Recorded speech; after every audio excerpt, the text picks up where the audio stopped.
Tried to push the TV off the 35th floor, hoping that someone would notice.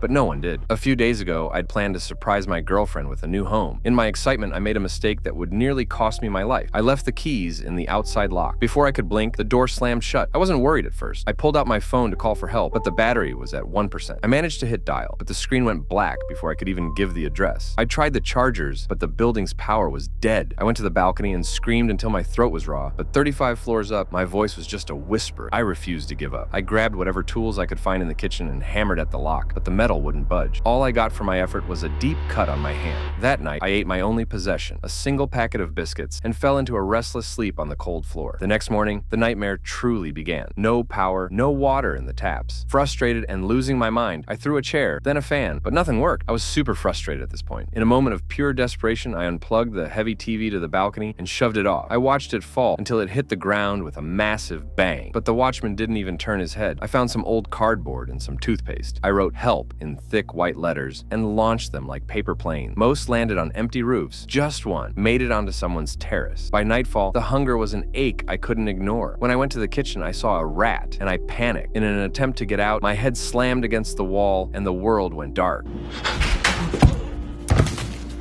When I woke, the tap was actually dripping, but the rat was still there. I was too terrified to go near it. I lost my chance at the water. I built a slingshot and spent hours aiming stones at a woman on a distant rooftop, hoping to catch her eye, but she never looked up. That night, I hung my clothes on the grill and beat a metal pan like a drum. I did this for the entire night, but nothing. On the next day, the watchman found my cardboard. However, he couldn't read. He tossed my lifeline away like trash. The woman from the rooftop also saw the help sign and came to the building to investigate. But when the watchman told her no one had lived here for 2 years, she still made an attempt and climbed several stairs. Being creeped out due to isolation, she walked away, and with her, my last bit of hope. I was dying. I set my clothes on fire to be seen, then my bed, but the smoke just dissipated into the night sky. It was a new day, and thirst became unbearable. In a moment I'm not proud of, I tried to drink my own urine, but my body couldn't take it. I spent the next day drifting in and out of consciousness. Then the rain came. I scrambled to the balcony, catching the water in every vessel I had. It was a miracle. With my thirst quenched, my fear vanished. I used my slingshot to kill a bird for food, and I finally trapped that damn rat. I had one tool left, a small metal sheet. I spent hours sawing at the balcony grill. When the metal finally snapped, I didn't hesitate. I climbed out into the open air, 35 stories up, and scaled down the side of the building to the balcony below. When I finally walked out of those gates, I looked at that watchman. There were 1,000 things I wanted to scream at him, but I didn't have the words left. I just kept my silence and walked away into the crowd. If you have enjoyed this content, please like and subscribe.